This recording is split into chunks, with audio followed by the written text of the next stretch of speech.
오늘의 말씀은 잠언 19장 8절입니다. 잠언 19장 8절 다 같이 찾으셔서 함께 봉독하시겠습니다. 지혜를 얻는 자는 자기 영혼을 사랑하고 명철을 지키는 자는 복을 얻느니라. 아멘. 할렐루야. 아멘. 주일은 하나님께서 하늘문을 활짝 여시고 우리 마음문도 활짝 열어서 복을 받는 축제의 날입니다. 아멘. 오늘은 형통한 자의 특징 5라는 제목으로 말씀을 이어가겠습니다. 참 형통한 자의 시리즈가 이제 다 왔는데요.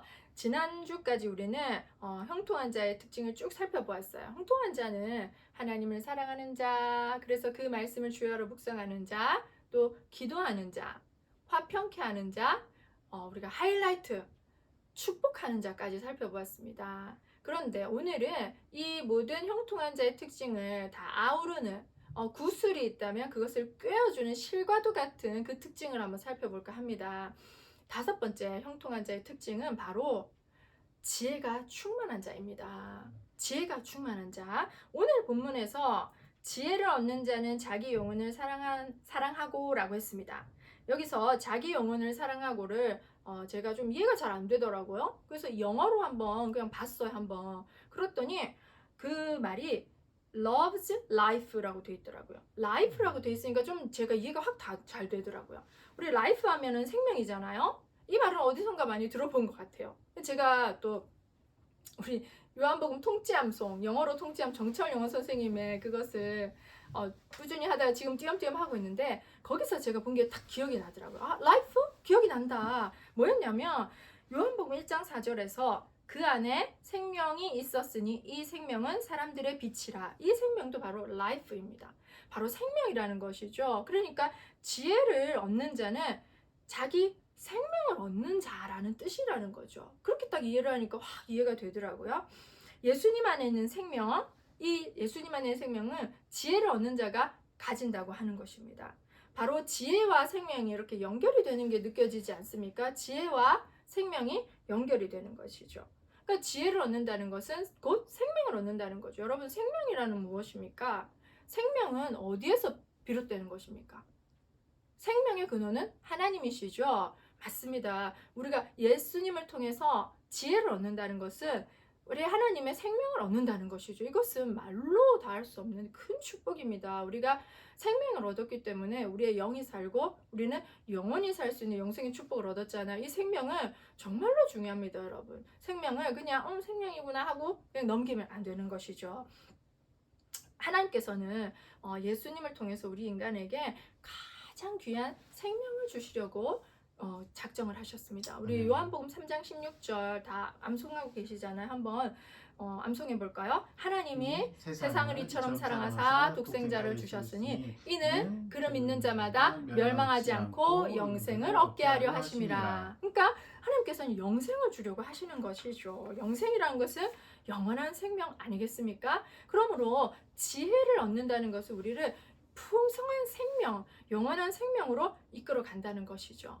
그렇다면 반대로 미련한 것, 어리석은 것은 어디로 이끌어 가겠습니까? 사망으로 이끌어 가는 거죠. 그래서 성경에서는 미련한 자, 어리석은 자를 멀리하라고 교훈합니다. 제가 잠언을 읽어드릴게요. 잠언 14장 7절에는 너는 미련한 자의 앞을 떠나라. 그 입술에 지식이 있음을 보지 못함이니라. 아멘. 지혜의 책인 잠언은 우리에게 반복해서 지혜와 어리석음을 말해줍니다. 그리고 지혜로운 자와 어리석은 자를 분별해줍니다. 우리 인생에서 누구를 만나느냐가 정말로 중요하지 않을까요? 인생의 희노애락, 흥망성쇠가 어떤 관계 속에서 이루어지는 경우가 정말 많습니다. 지난주에 우리가 형통한 자의 특징이 축복하는 자라고 하지 않았습니까? 그래서 사랑하고 용서하고 축복하는 것이 그것을 선택하는 것 자체가 지혜인 거죠. 그렇죠? 우리가 미움과 저주 대신에 사랑, 용서, 축복을 선택한다는 것 자체가 지혜예요. 그런데 사랑, 용서, 축복할 일은 언제 생깁니까? 누가 나에게 잘못했을 때, 누가 나에게 손해를 보여줬을 때, 그 관계 속에서 일어나는 거잖아요. 그죠? 그 관계 속에서 누구를 만나느냐? 나에게 잘 해주는 사람을 어떻게 사랑하고 용서하고 축복할 일은 없죠. 용서할 일은 없잖아요. 그죠? 그분은 축복만 하면 되니까. 근데 나에게 해를 끼치는 사람은 용서를 해야 됩니다. 그리고 그 사람을 만난 것 자체가 좀 안 좋은 인연이 되잖아요. 그죠? 그런데 많은 사람들이 그런 안 좋은 인연 가운데에서 그 사람을 저주하고 미워하느라고 인생을 다 허비해. 그래서 인생이 불행해지는 거죠. 그만큼 우리가 누구를 만나느냐가 너무나 중요해요. 그래서 누구를 만났다 손 치더라도 내가 사랑, 용서, 축복을 선택한다는 그 지혜 자체가 중요한 거죠. 그래서 저는 오늘 관계에서 어떻게 우리가 지혜를 발휘할 수 있는가, 관계에서 우리는 어떤 지혜가 필요한가를 좀 더 구체적으로 살펴보고 싶어요. 왜냐하면 잠언에서는 계속해서 사람을 가려 사귀라고 해요. 너는 내 아들아 너는 음녀와 만나지 말아라, 음녀의 길로 가지 말아라, 지혜로운 자와 사귀어라, 지혜가 문을 두드릴 때 너는 그 문을 열어라, 이렇게 하면서 어떤 사람을 우리가 만나야 되고 어떤 사람 멀리 해야 되는지를 계속해서 가르쳐줘요. 정말 잠언이 정말 재미있더라고요. 요즘 제가 지혜가 너무 필요해서 잠언을 열심히 지금 읽고 있어요. 매일매일 읽고 있습니다. 너무 재밌더라고요. 그래서 오늘의 설교도 잠언이 된 것입니다. 얼마나 중요한지요. 우리가 어떤 사람을 만나냐에 따라서 우리 인생이 180도로 변해요. 예를 들어서 부정적인 사람과 계속 같이 있으면 나도 모르게 내 말과 생각이 부정적으로 바뀌어요. 그리고 계속해서 원망하고 불평하는 사람과 있으면 또 그렇게 따라갑니다. 또 어리석은 사람과 같이 있으면 같이 잘못된 선택을 해가지고 인생이 꼬여버려요. 그리고 계속 내 돈을 달라 빌려달라 또 달라 이러는 사람 달라 돈을 달라는 사람 만나면 가살이 당진되는 경우도 생겨버리죠. 자, 잠언에서 30장 15절에는 참 웃지 못할 말이 있어요. 거머리에게는 두 딸이 있어 다호 하느니라 족한 줄을 알지 못하여 족하다 하지 아니하는 것 서너시 있나니. 그러니까 거머리는 다호 하는 거예요. 피를 쭉쭉 빨아먹죠. 족한 줄을 모르는 거예요. 마치 이 부정적인 사람, 감정적으로 우리의 마음을 너무 상하게 하는 사람, 또는 물질적으로 우리의 물질을 계속해서 빼앗아가는 사람이 이와 같다는 거죠.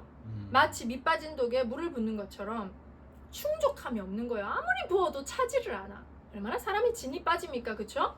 감정적으로도 그렇고 물질적으로도 그래요. 그런 사람이 다호하는 이 거머리와도 같다는 거죠. 그래서 성경에서는 이런 사람을 멀리하라고 합니다. 이런 사람 옆에 있으면 우리의 영혼과 우리의 물질이 금방 고갈이 되어버려요. 결국 이것은 사망의 길이잖아요. 우리가 고갈되어 버려요. 사망이잖아요. 자기도 망하고 남도 망하게 하는 길입니다. 근데 이와는 반대로 좋은 사람을 만나면 어떻습니까? 좋은 사람을 만나면 우리 인생이 풍요로움 쪽으로 가게 돼 있습니다. 이 좋은 사람들이라는 것은 제가 겪어보니까 남한테 이렇게 주는 사람이더라고요. 남한테 손해 보이는 것을 되게 싫어하고 부담스러워하고 그걸 되게 불편해하는 사람. 그래서 다오하는 게 아니라 줘요. 또 주고 배려해주고 그런 사람이 좋은 사람 아니겠습니까? 그런 사람하고 있으면 우리는 마음도 즐거워지고, 또 그런 사람들의 특징은 감사를 잘해요. 또 긍정적이에요. 말도 이쁘게 해요. 지혜롭죠, 당연히. 그런 사람하고 있으면 우리 마음도 즐거워지고 괜히 근심 걱정했었다가도 사라지고 우리 마음도 기뻐지는 거죠. 때로는 그분들을 통해서 우리는 물질적으로도 도움을 받고 풍요로워집니다. 그분들은 나누는 것을 좋아합니다. 이렇게 인생이 술술 풀리는 거죠. 우리는 이런 좋은 사람들을 만나야 돼요. 그리고 이런 좋은 사람들을 알아볼 수 있는 안목을 길러야 돼요. 이러한 사람들 만나면서 우리도 그런 좋은 사람이 되어야 되는 거죠. 누군가에게 우리도 저 사람 참 좋은 사람이야 라는 그런 사람이 되어야 되는 거죠. 우리의 신앙의 목표는 그것입니다. 그러기에 우리가 지혜가 필요한 거예요. 좋은 사람을 어떻게 알아볼 거예요. 그리고 알아본다고 해도 그 사람과 어떻게 함께 하겠습니까? 그런 사람과 가까이 해야 되잖아요. 그 지혜가 필요한 거죠. 여러분은 이런 좋은 사람 만난 적이 있어요? 그리고 주변에 생각해 보십시오. 그런 좋은 사람이 있어요? 아멘. 아멘. 좋습니다. 그리고 이런 우리 인생에서 가장 좋은 사람 만나는 것이 로또 아니겠어요? 아멘. 우리 로또 하잖아요. 그죠? 복권 같은 거 끌잖아요. 그런데 우리가 이렇게 생각해야 돼요. 우리 인생에서 좋은 사람을 만난 것 그 자체가 우리에게 로또 딱 당첨된 거죠. 여러분은 이미 로또가 당첨되셨습니다. 아멘. 할렐루야. 할렐루야. 여러분 이미 좋은 사람 만나셨습니다. 아멘. 세상에서 최고 좋은 사람 만나셨습니다. 아멘. 그분이 누굽니까? 예수님, 아멘. 우리 예수님은 100% 인간이시면서 100% 신이시기 때문에 제가 사람이라고 칭해도 전혀 잘못된 것이 아니죠. 예수님은 사람이시잖아요. 우리는 이렇게 좋은 사람 이미 만나버렸습니다. 우리가 영접한다는 것 자체가 그분을 우리 마음에 모셔드리는 거잖아요. 그분을 이미 만난 거예요. 우리는 로또 당첨된 사람들입니다. 눈치 빠른 분들은 오늘의 본문에서 이 지혜를 예수로 바꾸어 읽어도 괜찮다는 것을 알아채셨을 것입니다. 자, 오늘의 본문 한번 잠언 19장 8절 보실까요? 잠언 19장 8절을 함께 읽어보겠습니다. 지혜를 얻는 자는 자기 영혼을 사랑하고 명철을 지키는 자는 복을 얻느니라. 여기서 지혜를 예수로 바꿔서 또 명철을 예수로 바꿔서 다시 읽어보겠습니다. 준비 시작. 예수를 얻는 자는 자기 영혼을 사랑하고 예수를 지키는 자는 복을 얻느니라. 아멘. 자, 예수님은 지혜의 왕이십니다. 예수님에게는 별명이 많아요. 평강의 왕. 근데 지혜의 왕이세요. 그런 예수님을 얻는다는 것, 그 지혜를 얻는다는 것입니다. 예수님을 얻으면 당연히 생명을 얻죠. 예수님을 믿음으로 말미암아 우리는 하나님의 생명을 거저 얻는 거죠. 그리고 예수님을 지키는 것, 이 지킨다는 것은 소중히 간직하다는 뜻이에요. 소중히 간직하면, 내 마음속에 예수님 소중히 간직하면 당연히 복을 받죠. 그래서 이 지혜라는 것을 우리가 생각할 때 예수님과 동일하게 생각해 주시면 이 잠언을 읽을 때 굉장히 많이 도움이 됩니다. 우리 예수님은 당신이 몸을 찢어가면서 희생하시면서 우리에게 친히 생명을 나눠주셨잖아요. 그리고 우리에게 생명을 주실 뿐만 아니라 영생의 복, 영원한 복, 하나님과 영원히 행복할 수 있는 복을 또한 나누어 주셨어요. 자신에게 있는 것을 아낌없이 다 주셨어요. 그러니 예수님을 내가 얻고 예수님을 내 마음속에 간직하면 당연히 생명은 거저오는 것이죠. 왜? 생명 이꼬르 예수님이시니까요. 우리 요한복음을 보면 예수님은 생명이자 빛이라고 말씀하시니까 우리가 예수님을 얻는다는 것은 생명을 얻고 빛을 얻는다는 것과 동일한 것입니다. 아멘. 좋은 사람 만나면 인생이 바뀌죠. 그야말로 팔자가 바뀌어지는 거 아니겠습니까? 우리 팔자 고치고 싶잖아요. 네. 우리 모두는 너무나도 좋으신 예수님을 만났기 때문에 일단 팔자가 고쳐진 사람들입니다. 이미 팔자가 고쳐져 버렸습니다. 그런데 내 인생 왜 그래? 이미 팔자가 고쳐졌는데 왜 이렇게 힘들어? 그러신 분 오늘 소개 잘 들어보셔야 됩니다. 그러신 분 이미 팔자가 고쳐졌는데도 인생이 고생스러워 힘들어, 지혜를 구하셔야 됩니다. 여러분 지혜 구하셨어요? 안 구하셨죠? 그래서 팔자가 고쳐졌는데도 불구하고 이미 인생 바뀌었어. 근데 고생하는 거야. 얼마나 어리석습니까? 지혜를 구하시기 바랍니다. 아멘. 여러분 우리 인생이 힘든 것의 거의 99%는 나의 어리석음 때문입니다.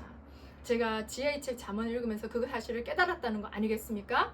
자, 여러분 제가 하나 뼈아프지만 여러분도 공감하시는 잠언을 한번 읽어드릴게요. 잠언 19장 3절. 사람이 미련함으로 자기 길을 굽게 하고 마음으로 여호와를 원망하느니라. 이거 이중 어리석음이 있어요. 지가 어리석어가지고 잘못된 선택을 해서 지질이 고생해. 그래놓고서는 하나님을 원망해요. 아니 왜 잘못도 없는 하나님을 왜 원망해요? 두 가지의 어리석음을 범하죠. 자기 잘못으로 불행도 해졌어. 그리고서는 어리석게도 하나님까지 원망을 해버리네요. 이게 우리 인생 아니겠습니까? 제가 그렇게 살아왔고요. 여러분도 그렇게 살고 계시지 않습니까? 이거 우리 버리자는 말입니다.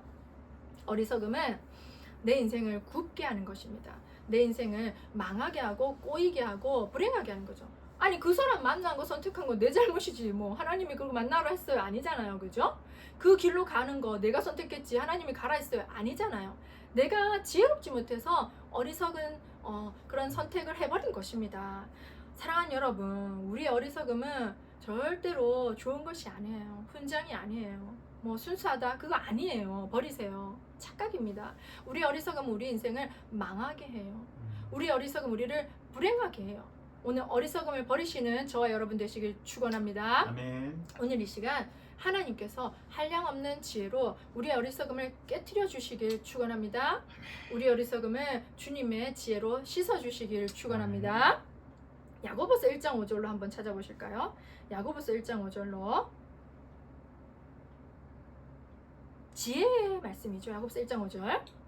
너희 중에 누구든지 지혜가 부족하거든 모든 사람에게 후히 주시고 꾸짖지 아니하시는 하나님께 구하라 그리하면 주시리라. 아멘. 이거 우리 외우기도 하잖아요. 하나님께서는 지혜가 부족하면 어리석다는 뜻이잖아요. 그럼 어리석은 짓을 얼마나 많이 했을 거예요. 근데 꾸짖지 아니하신다는, 제가 이 말이 되게 위로가 되더라고요. 왜 꾸짖지 않는다는 말이 나왔을까? 아차, 어리석은 사람이구나. 지혜가 없으면 어리석게 행동하는구나. 어리석은 사람, 자식이 어리석은 행동해봐요. 얼마나 꾸짖고 싶어요. 근데 꾸짖지 아니하시고 아멘. 그 구하는 모든 자에게 후히 주시는 분이시라는 것입니다. 우리가 지혜를 구해야 됩니다. 지혜를 적극적으로 구해야 됩니다. 아멘. 아멘. 아멘. 오늘의 본문, 지혜를 얻는 자는 자기 영혼을 사랑하고 명철을 지키는 자는 복을 얻느니라. 우리가 앞에서 이제 지혜를 얻는 자는 자기 영혼을 사랑하고 이거 살펴봤잖아요. 그런데 이제 두 번째, 명철을 지키는 자는 복을 얻느니라. 여기서 명철이라는 것은 제가 또 이해가 안 가가지고 영어로 한번 봤어요. understanding이라고 하더라고요. 그게 뭐냐면 이해. understand? 이렇게 묻잖아요. understand 하면 이해했다. 이게 뭐냐? 깊은 이해. 그 깊은 이해니까 분별력, 사려 깊음 이런 거예요. 분별력과 가깝더라고요. 제가 제가 와닿는 것은 분별력이더라고요. 사람이 이렇게 깊이 이해를 하고 사려 깊게 생각하면 분별을 하게 되죠. 그게 명철이잖아요. 이게 긴가 아닌가 분별할 수 있는 거. 그게 분별력. 이걸 말하자면 지혜예요. 그냥 통틀어서 지혜인데 지혜 반복하면 좀 어색하니까 앞에서 지혜라고 했다가 이제 명철이요. 지혜와 명철은 결국은 똑같은 거예요, 여러분. 그러니까 이제 그런 지혜입니다. 그리고 지킨다는 것은 여기서 지킨다고 돼 있는데 영어로 하니까 더 저는 와닿더라고요. cherish라고 하던데 그게 막 소중한 것을 막 간직하는 거, 소중하게 간직하다는 거예요. 우리가 지혜를 소중하게 내가 간직하면 복을 얻는다고 했어요. 이 복이라는 것도 또 이렇게 애매하잖아요. 근데 또 영어로 읽어보면 제가 영어를 잘하는 것은 아니에요. 근데 몰라서 이게 이해가 안 돼서 한번 영어는 좀 쉽게 돼 있나 싶어서 찾아보니 좀 쉽더라고요. prosper이라고 하던데 그게 바로 번영하다, 번성하다, 번창하다 하니까 또 와닿죠. 번영하는 거예요. 번창하는 거예요. 번성하는 거예요.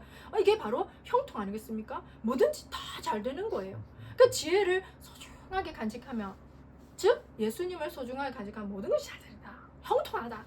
이게 바로 지혜의 열쇠입니다. 오늘 제가 그래서 이 설교를 하고 싶었습니다. 우리 형통의 지혜를 갈망해야 됩니다. 우리가 축복받는 게 싸구려 신앙 같다고요? 아니요. 하나님은 축복이 안 하시는데 우리가 하나님께서 축복 안 받으면 뭐 받으려고 그래요? 하나님 축복밖에 없으신 분이신데 우리는 축복을 간구해야 됩니다. 우리 축복받기로 기도해야, 그게 바로 지혜입니다. 우리가 어리석어서 축복을 구하지 않았기 때문에 우리 인생이 요만 요꼴로 산다는 것을 기억하시기 바랍니다. 자, 그래서 우리 잠언 오늘 읽은 것은 얼마나 귀중한 말씀인지 몰라요. 지혜를 얻는 자는 생명도 얻을 뿐만 아니라 복도 얻습니다. 보너스로. 그런데 복의 근원은 우리 하나님이시죠. 우리가 찬송가 1장 만복의 근원 하나님 하잖아요. 복의 근원은 하나님이십니다. 생명의 근원도 하나님이시죠. 우리는 이것을 어떻게 얻을 수 있습니까? 지혜를 얻는 것을 통해서. 지혜는 누구십니까? 예수 그리스도. 자, 예수님께서는 이렇게 말씀하셨어요. 요한복음 14장 6절에서 제자들에게 예수께서 이르시되 내가 곧 길이요 진리요 생명이니 나로 말미암지 않고는 아버지께로 올 자가 없느니라. 아멘.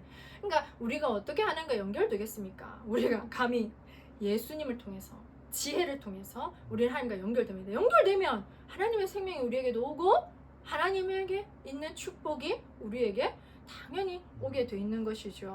그렇기 때문에 우리는 예수님을 구하는 것, 지혜를 구하는 것이 그렇게도 중요한 것입니다. 여러분 이제 왜 제가 지혜 하는지 아시겠죠? 왜 지혜책인 잠언을 계속 읽으라고 몇 주째 지금 얘기하고 있는지 아시겠죠? 구하시기 바랍니다. 그런데 많은 사람들이 예수님 믿었기 때문에 하나님과의 길은 열려 있어요. 길은 열려 있는데 왜 축복받지 못하는 삶을 삽니까? 왜요? 길이 막혔어요. 길이 온갖 장애물로 다 막혀버렸어요. 꽉 막히면 올 수 있습니까? 축복이?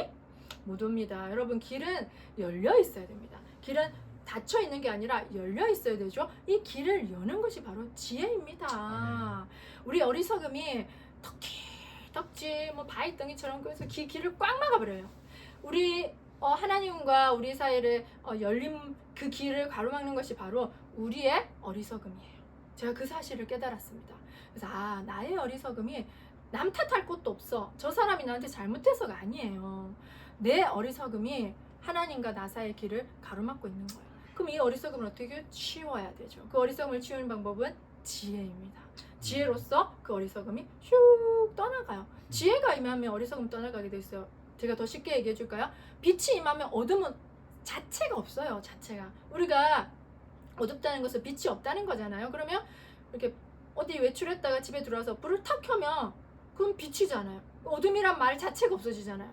마찬가지입니다. 지혜라는 빛이 임하면 어리석음이라는 어둠이 슉 사라지는 거예요. 아멘. 그래서 어리석음에 너무 집착하지 마시고 나는 어리석을까? 하지 마세요. 그냥 지혜를 구하세요. 주님 지혜를 주세요. 그러면 어리석음은 난데간데 없지 사라져. 인사도차도 안 해요. 빨리빨리 나 간다 할 여기 없어요. 빛이 임한 순간 탁 사라지는 거예요. 얼마나 간단합니까? 자, 여러분 풍성한 생명과 축복을 여는 열쇠는 바로 지혜입니다. 여러분 이 지혜란 열쇠를 오늘 획득하시길 바랍니다. 자, 오늘 마태복음 우리 10장 16절로 읽어볼까요? 마태복음 10장 16절로 찾으셨으면 읽어주세요. 10장 16절 마태복음. 보라, 내가 너희를 보냄이 양을 이리 가운데 보냄 것 같도다. 그러므로 너희는 뱀같이 지혜롭고 비둘기같이 순결하라. 네, 이 세상이라는 것은 우리는 양이잖아요. 이 세상이라는 것은 이리떼가 우거리는 그런 곳과 같다는 거죠. 그래서 예수님께서 제자들을 이렇게 전도하라고 파송 보낼 때 너희는 뱀처럼 지혜롭고 비둘기같이 순결하라고 했어요. 우리 순결하는 거 열심히 해요. 우리 성도들도. 그런데 뱀처럼 지혜로운 것은 우리가 간과하는 거예요. 뱀 좀 기분 나빠 이렇게 생각하는데 예수님은 뱀처럼 지혜로우라고 하셨습니다. 세상에 사람들은 지혜로운데 너희들은 왜 어리석느냐라고 책망하셨어요. 뱀처럼 지혜로워야 됩니다. 우리는 지혜를 구해야 됩니다. 우리는 때로는 성도님들 착하시잖아요. 우리의 순진함, 우리의 어리석음을 순수함으로 착각하는 경우가 있어요. 우리의 순진함과 어리석음은 순수함이 아닙니다. 그것을 착각을 버리시고 우리는 지혜로워져야 됩니다. 우리가 뭐 지혜로운 사람은 저 사람 약사 빠르다 이렇게 또 평가절하하는 경우가 있어요. 물론 약사 빠른 사람 있겠죠. 근데 우리가 지혜롭게 행동하는 사람을 그렇게 평가절하하면 안 되는 거죠. 우리는 지혜가 필요합니다. 세상 사람들이 지혜롭듯이 우리는 그런 지혜가 필요하고요. 세상 사람들을 능가하는 지혜가 필요합니다. 여러분 그런 간증들 많이 들어보셨잖아요. 어떤 사업가가 어떤 사업을 할까 막 고민하는데 뭐 앞날을 어떻게 알겠어요 그 사업가가. 그렇지 않아요? 근데 열심히 그 사업을 하고 있다가 하나님께서 그 사업을 접으라고 했대요. 그런 감동을 너무 주시는 거예요. 자기뿐만 아니라 같이 함께 있는 멤버에게. 그 사업을 접었잖아요. 그때 그 사업이 캠핑 사업이었어요. 캠핑카 사업 미국에. 그런데 엄청나게 그 회사 덕분에 많은 회사들이 캠핑카 그 작업을 하면서 그걸 시도해서 정말 흥황을 했어요. 근데 갑자기 접을 하는 거예요. 근데 접었다. 그런데 대공황 온 거예요. 말하자면 우리나라 IMF 같은 거잖아요. 그래서 캠핑은 뭐 바빠 죽겠는데 굶어 죽을 지경인데 바빠 죽겠는 게 아니라 굶어 죽을 지경인데 무슨 캠핑이야? 그럼 캠핑 사업이 다 망했잖아요. 근데 그 회사는 빨리 하나님 접으라고 하셔서 잘 될 때 접어버렸기 때문에 손해보지 않고 그 회사가 이렇게 탁 끝맺음을 한 거예요. 돈 잘 벌고 그 돈으로 출판 사업을 했다는 거 아니겠습니까? 그 회사에서 많은 베스트셀러가 발간되는 그런 지금도 짱짱한 그런 출판사로 하고 있다고 합니다. 그게 바로 세상을 능가하는 지혜. 세상 사람들은 그 회사가 잘 되니까 뒤늦게 캠핑 사업 뛰어들었다가 대공황 만나가지고 쫄딱 망했잖아요. 그런 지혜가 우리에겐 필요하죠. 우리 앞날을 어떻게 분간하겠습니까? 주님께서 지혜를 주시는 거죠. 사업하시는 분들은 사업의 지혜를 달라고 간구하시기 바랍니다. 그래서 시대를 앞서가는 그러한 기업이 되시길 축복합니다. 그래서 우리는 계속해서 지혜의 왕이신 주님께 지혜를 달라고 간구해야 돼요. 또 이제 우리 중요한 말씀 잠언 2장 1절로 7절 잠언 2장 1절로 7절 한번 읽어주실까요? 찾으셨으면 잠언 2장 1절로 7절 2장 1절로 7절 2장 1절로 7절 내 아들아, 내가 만일 나의 말을 받으며 나의 계명을 네게 간직하며 내 귀를 지혜에 기울이며 내 마음을 명철에 두고 지식을 불러 구하며 명철을 얻으려고 소리를 높이며 은을 구하는 것 같이 그것을 구하며 감추어진 보배를 찾는 것 같이 그것을 찾으며 여호와 경외하기를 깨달으며 하나님을 알게 되리니 대저 여호와는 지혜를 주시며 지식과 명철을 그 입에서 내심이며 그는 정직한 자를 위하여 완전한 지혜를 예비하시며 행실이 온전한 자에게 방패가 되시나니. 아멘. 아멘. 여러분, 대저 여호와는 지혜를 주시며 지식과 명철을 그 입에서 내심이며 그는 정직한 자를 위하여 완전한 지혜를 예비하시며 행실이 온전한 자에게 방패가 되신다고 하셨습니다. 아멘. 그분은 지혜가 무궁하신 분이시죠. 그분의 지혜로 이 세상 천지 만물이 지어지지 않았겠습니까? 그런 분에게 우리는 지혜를 적극적으로 구하시길 바랍니다. 아멘. 그래서 우리에게 주시기로 예비된 그 완전한 지혜를 받아서 누리시는 여러분 되시길 축복합니다. 그래야 우리가 세상을 능가하면서 세상을 이끌어갈 수 있는 거예요. 세상만 졸졸 따라가는 게 아니라. 여러분, 잠언 16장 16절 제가 읽어드릴게요. 지혜를 얻는 것이 금을 얻는 것보다 얼마나 나은고 명철을 얻는 것이 은혜를 얻는 것보다 더욱 나으니라. 아멘. 지혜가 금보다 낫다고 합니다. 지혜가 금강석보다 다이아몬드를 얻는 것보다 낫다고 합니다. 왜요? 제가 마지막으로 설교하고 싶은 그 부분이 지혜는 우리에게 부를 가져다 주기 때문입니다. 우리에게 복을 가져다 주기 때문입니다. 지혜를 얻는다는 것은 복을 얻는 방법이 되는 것이죠. 그러니까 은보다 나은 거죠. 금보다 나은 거죠. 또 잠언 3장 13절에서 14절로 지혜를 얻은 자와 명철을 얻은 자는 복이 있나니 이는 지혜를 얻는 것이 은혜를 얻는 것보다 낫고 그 이익이 정금보다 나음이니라. 아멘. 보세요. 지혜를 얻는 자는 복을 얻고 지혜를 통해서 얻는 이익이 정금보다 낫다고 합니다. 지혜가 얼마나 훌륭한지요. 지혜는 누가 빼앗아갈 수도 없습니다. 돈은 누가 빼앗아갈 수 있지만 아멘. 지혜를 구하시는 여러분 되시길 축복합니다. 아멘. 오늘의 본문에서 명철을 지키는 자는 복을 얻느니라 라고 할 때 이렇게 복을 아까 제가 번영, 번성하다, 번창하다라고 말씀드렸잖아요. 이거를 딱 들으니까 제가 창세기 1장이 딱 떠오르더라고요. 우리 창세기 1장 1장에 28절로 제가 읽어드릴까요? 창세기 1장 28절. 하나님이 그들에게 복을 주시며 하나님이 그들에게 이르시되 생육하고 번성하여 땅에 충만하라. 땅을 정복하라. 바다의 물고기와 하늘의 새와 땅에 움직이는 모든 생물을 다스리라 하시니라. 여기 보십시오. 하나님께서 생육하고 번성하고 땅에 충만하라. 이게 바로 번창, 번영, 번성이 아니겠습니까? 이 축복은 하나님께서 인간에게 태초해 주신 완벽한 축복입니다. 우리가 이것을 타락하면서 잃어버렸잖아요. 저는 창세기 1장 이 축복을 읽을 때마다 가슴이 두근거려요. 이것은 인간의 존엄성, 인간의 품격, 하나님께서 인간에게 주신 왕적 권위잖아요. 우리 그것을 회복하는 길은 지혜라는 말씀입니다. 우리가 지혜를 얻을 때 우리에게 주신 하나님의 축복이 온전히 회복이 되는 거죠. 온전히 살아나는 거죠. 왜 죽어있던 것이 잠자고 있던 것이 깨어나서 활성화되는, 우리가 활성화돼야 된다고 하잖아요. 아무리 좋은 것이 있어도 활성화되지 못하면 효력이 없잖아요. 지혜가 이런 것을 활성화시키는 열쇠라는 것입니다. 아멘. 여러분, 지혜가 얼마나 중요한지 오늘 아셨죠? 아멘. 지혜를 구하셔야겠죠? 아멘. 아멘. 생육하고 번성하여 땅에 충만하라. 이 아름다운 축복이 우리 모든 삶 가운데 정말로 활성화되는 저와 여러분 되기를 축원합니다. 아멘. 지혜가 우리를 생명의 길로 인도하죠. 지혜가 우리를 축복의 문을 열게 하는 열쇠가 됩니다. 오늘 이 시간 주님께서 주시는 지혜가 우리 모두에게 풍성하게 임하길 축원합니다. 아멘. 이 지혜로 말미암아 나도 잘 되고 남도 잘 되게 하는 그런 형통한 자가 다 되시기를 주님의 이름으로 아멘. 축원합니다. 지혜로 말미암아 축복의 문은 열릴지어다. 아멘. 지혜로 말미암아 형통의 길은 열릴지어다. 아멘. 아멘. 기도하겠습니다. 주님 감사합니다. 오늘 이렇게 지혜의 말씀 주시니 감사합니다. 아버지, 그동안에 우리 어리석음을 불쌍히 여겨주시고 주님의 지혜로 우리 어리석음을 다 깨뜨려 주시옵소서. 아멘. 이 시간 주님의 지혜로 말미암아 우리 어리석음이 깨어지는 축복의 시간이 되는 줄 믿습니다. 아멘. 아버지, 후히 주시고 꾸짖지 아니하시는 주님께서 우리 모두에게 지혜를 넉넉히 부어 주시옵소서. 아멘. 지혜로 말미암아 우리가 주님의 생명을 풍성히 얻고 누리며 주님의 형통의 복을 찾아 누리는 우리 모두가 될 수 있도록 이 시간 축복하여 주시옵소서. 아멘. 감사를 드리며 우리 구주 예수님의 이름으로 기도드립니다. 아멘. 아멘.